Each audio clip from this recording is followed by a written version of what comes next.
Salve, salve, torcida vascaína!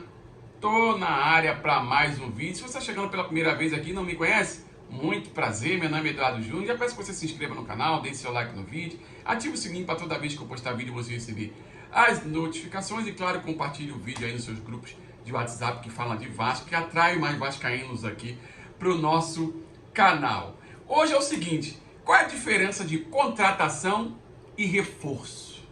Pois é, o Vasco está aí fazendo a reformulação no seu elenco, mandou mais de 19 jogadores embora, alguns deveriam ser mandados embora mesmo, outros uma forma meio estranha, como por exemplo o Caio Lopes, um jogador da base que não teve oportunidades, né, que foi jogado na boca dos leões, não só ele, como todos os outros da base. Essa transição do Vasco aí, base profissional, ela não é feita de maneira satisfatória há anos, né, de hoje que isso acontece, né, os jogadores geralmente eles são pinçados ali na base com o objetivo de chegar no profissional para resolver problemas, coisa que o ciclo natural, qual é o ciclo natural do jogador da base? Primeiro é ele ser monitorado, ter o desempenho dele sendo monitorado desde o início ali, né, para poder se encaixar na filosofia que existe no clube. O Vasco não tem filosofia de jogo, né? O que seria isso? É o Vasco chegar e implantar, não, nós somos um clube vencedor, né? E o nosso DNA é um DNA ofensivo. Então essa é a filosofia do clube. Ó, somos DNA ofensivo. A partir daí, todas as categorias jogar dentro dessa filosofia que está implantada no clube, né? O DNA ofensivo, ir para frente, de fazer gols, esse tipo de coisa. Depois disso, você contrata os profissionais, né, os treinadores, e, claro, de acordo com a filosofia do clube. Então, a filosofia do jogador, a forma do treinador, a forma de o treinador pensar futebol, a forma dele jogar, tem que se casar com a filosofia que está implantada no clube, né? Então, a partir disso aí, contrata-se o treinador e aí vê, ó, não, o treinador, dependendo da forma de jogar que o treinador gosta, não, eu gosto do esquema 3-5-2, eu gosto do esquema 4-4-2, do 4-3-3, 4-2-3-1, você fazer a montagem do elenco de acordo com a filosofia do clube e com as formas de jogar do treinador.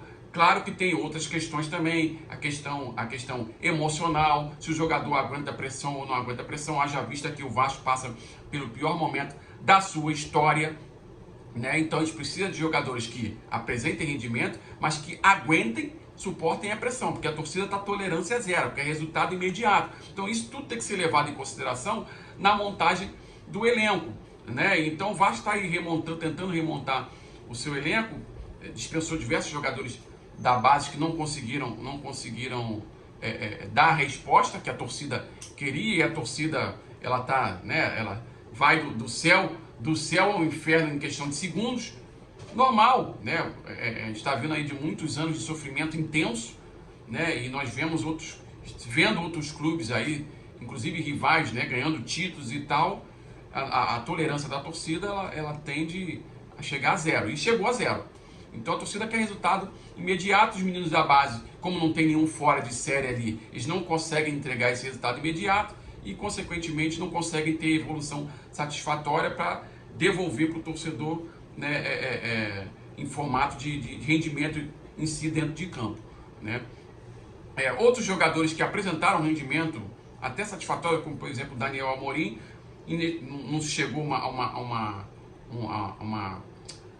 como é que diz, um objetivo financeiro ali, né? Não chegou ali a fechar com o Vasco por motivos financeiros. E estranhamente me chega um jogador para suprir a ausência do Cano aí, que é o Raniel, né? Ganhando um salário, o que está sendo divulgado é de R$115 mil. O jogador, inclusive eu falei na minha live, eu vi a carreira dele ali, apenas pouco mais de 10 gols na carreira, um jogador que não vem apresentando rendimento nos clubes que está passando, né, com um salário de R$115 mil.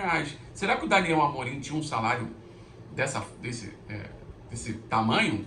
Assim, é um jogador que, tipo assim, veio com uma aposta, entrou em campo, apresentou rendimento, então deixou de ser aposta. A torcida já sabe a forma de jogar dele, né, e foi dispensado para ver um jogador, né, aposta, ganhando caro, né.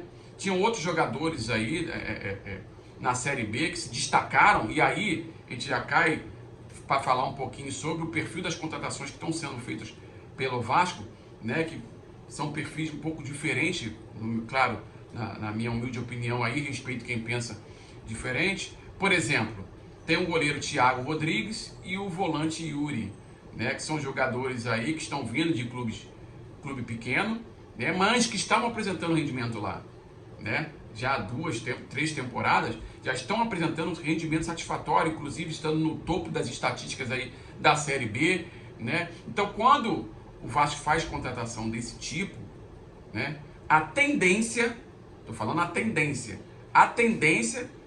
é dar certo, ou seja, aumentam as chances de dar certo. Claro que, seja nesse perfil, ou seja num perfil, por exemplo, de contratações como Isaac e Vitinho, que não estavam apresentando rendimentos nos seus respectivos clubes e estão sendo contratados, não se sabe o porquê, né? Independente disso, a gente tem que esperar entrar em campo.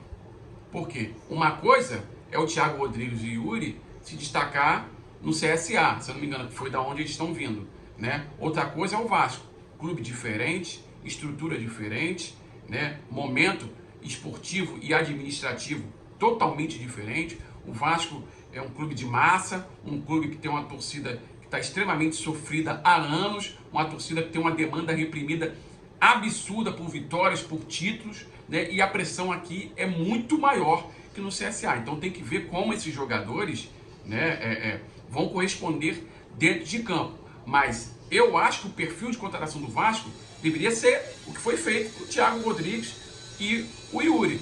A gente precisa entender também que o futebol, gente, ele é risco. O futebol não é a ciência exata, né? Tem risco de dar certo e risco de dar errado. Isso é normal no futebol. Acontece com todos os clubes e com o Vasco não é diferente. Só que, na situação do Vasco, qual é o objetivo que a gente precisa ter? É minimizar riscos.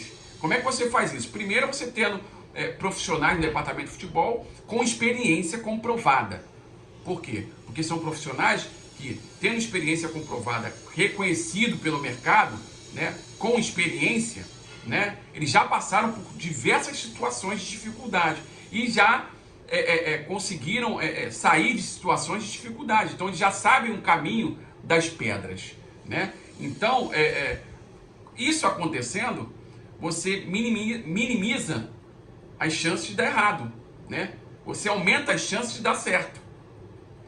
Então, esse é o primeiro ponto.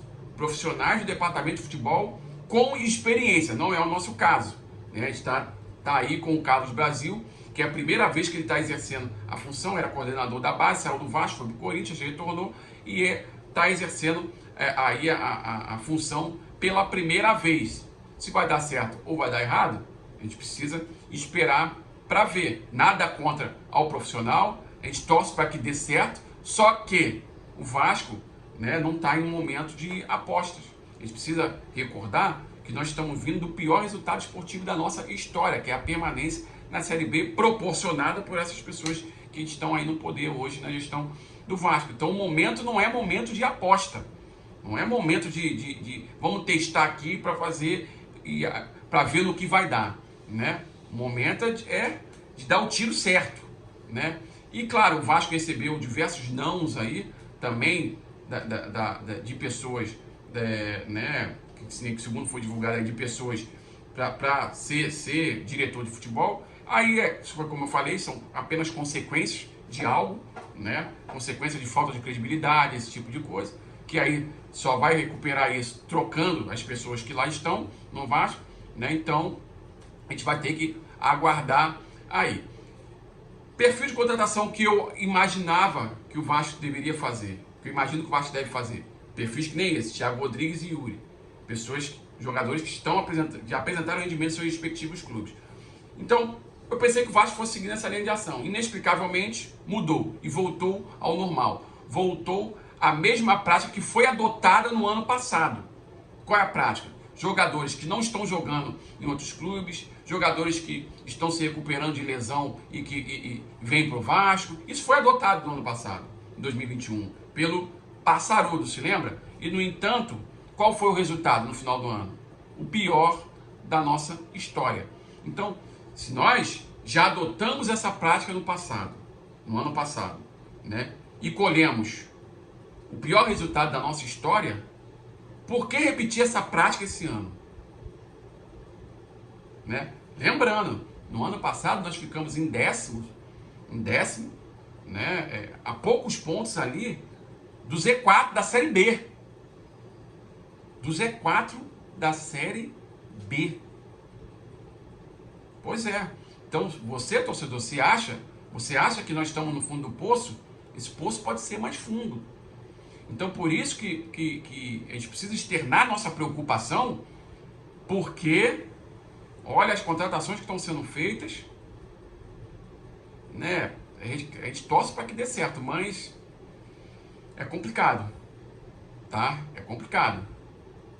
Esse ano aí de 2022 promete. Vamos esperar para ver no que vai dar. Carioca tá aí batendo na porta. Para aqueles que acham que o Carioca não é parâmetro, no caso do Vasco é parâmetro sim. É parâmetro sim, tá?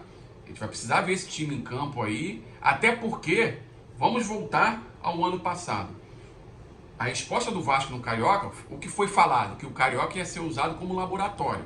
O laboratório terminou, o Vasco terminou em quinto colocado no Campeonato Carioca, pelo segundo ano consecutivo eliminado, né, sem chegar às semifinais, o que para o Vasco é uma vergonha, né?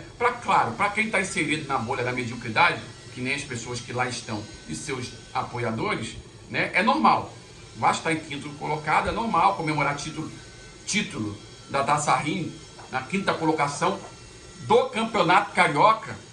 Para essas pessoas são normais. Agora, para quem está fora desse universo paralelo, fora dessa bolha da mediocridade, para quem está no planeta Terra, vivendo a realidade, né, para a grandeza do Vasco é um resultado medíocre.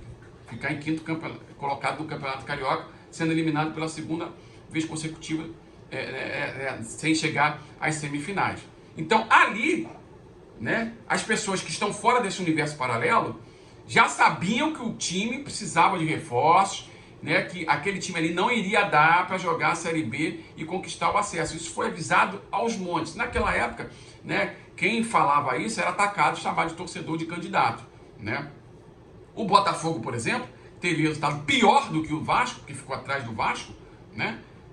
Lá, como eles estão dentro da normalidade, a pressão aumentou lá, né? O departamento de futebol do Botafogo viu que não ia dar, né? O time não ia dar, foram no mercado, mesmo com a herança maldita, mesmo com as suas dificuldades financeiras, foram ao mercado, trouxeram jogadores desconhecidos, mas que estavam apresentando rendimento, como por exemplo os contratados lá que vieram do Mirassol, né, do Campeonato Paulista, né, e vieram jogadores, no início ali ratearam na Série B, trocaram o treinador, até que a coisa encaixou e o Botafogo deu aí uma engrenada no campeonato, foram campeões da Série B, né, dando um tapa na cara de todo torcedor vascaíno que lá no início do ano achincalharam os botafoguenses, né, e menosprezaram o time do Botafogo, falando que o time do Botafogo era muito ruim, que o Vasco não tinha condições de perder, não podia perder para o time do Botafogo, né, e no final do ano os botafoguenses deitaram e enrolaram com a cara dos vascaínos. Então, o Campeonato Carioca para o Vasco é parâmetro sim. Agora tem uma diferença, tá, do ano passado para esse ano, né? A diferença é o quê? É justamente no departamento de futebol. No ano passado, a gente tinha o Alexandre Pássaro, né, e tinha toda aquela questão logo pós-eleição, que as pessoas estavam muito fanatizadas ainda, né, os reais torcedores de candidatos precisavam defender a gestão que entrou através de uma liminar irregular com unhas e dentes, então estavam naquele modo de auto-endeusamento. Então, tudo que fizesse, que a gestão preferida deles fizesse, né, eles ativavam o modo auto-endeusamento e precisavam defender nas redes sociais com unhas e dentes. Ou seja, se a gestão trocasse uma luz queimada na social do Vasco, né, vinha a política do auto-endeusamento, né, enfim. Então, era um momento difícil ali. Era um momento difícil, que era difícil você separar o que era crítica de fato do futebol, o que era crítica política, né, e as pessoas estavam muito fanatizadas, muito extremadas, né, um extremismo muito grande, e naquela época, junto com a arrogância do então ex-diretor de futebol aí, Alexandre Pássaro, né, isso cegou as pessoas, né, as pessoas ficaram cegas pelo ódio, o ódio faz isso mesmo, a consequência principal do ódio é essa, é cegar as pessoas, e impediu de o departamento de futebol do Vasco enxergar que o Vasco precisava de reforço. Não se reforçou e o resultado veio no final do ano, né? Esse ano, o perfil do Carlos Brasil me parece ser um pouquinho diferente, né?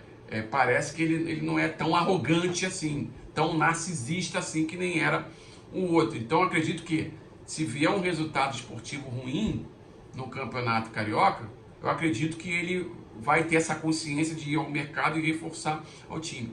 Lembrando também o seguinte, que a gente não está numa condição de normalidade. Então, o Carlos Brasil, ele não tem 100% de autonomia, né? Será que ele tem 100% de autonomia?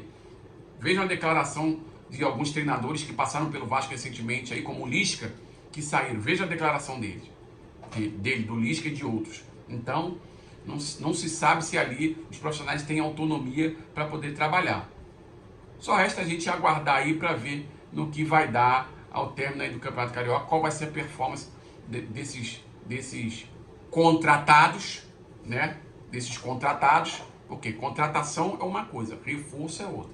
Contratação é o cara que assina o contrato e chegou, né? Mas não entrou em campo. E reforço é aquela situação do contratado, do jogador que foi contratado para suprir uma carência que o elenco tinha do ano passado. Ele entrou em campo, correspondeu às expectativas, supriu a carência, aí sim é considerado reforço, claro, na minha humilde opinião, respeito quem pensa diferente. Esse foi o vídeo de hoje, espero que vocês tenham gostado. Se vocês gostaram, peço mais uma vez que se inscreva no canal, deixe seu like no vídeo, ative o sininho para toda vez que eu postar vídeo, você receber as notificações. Um abraço e até o próximo vídeo. Valeu!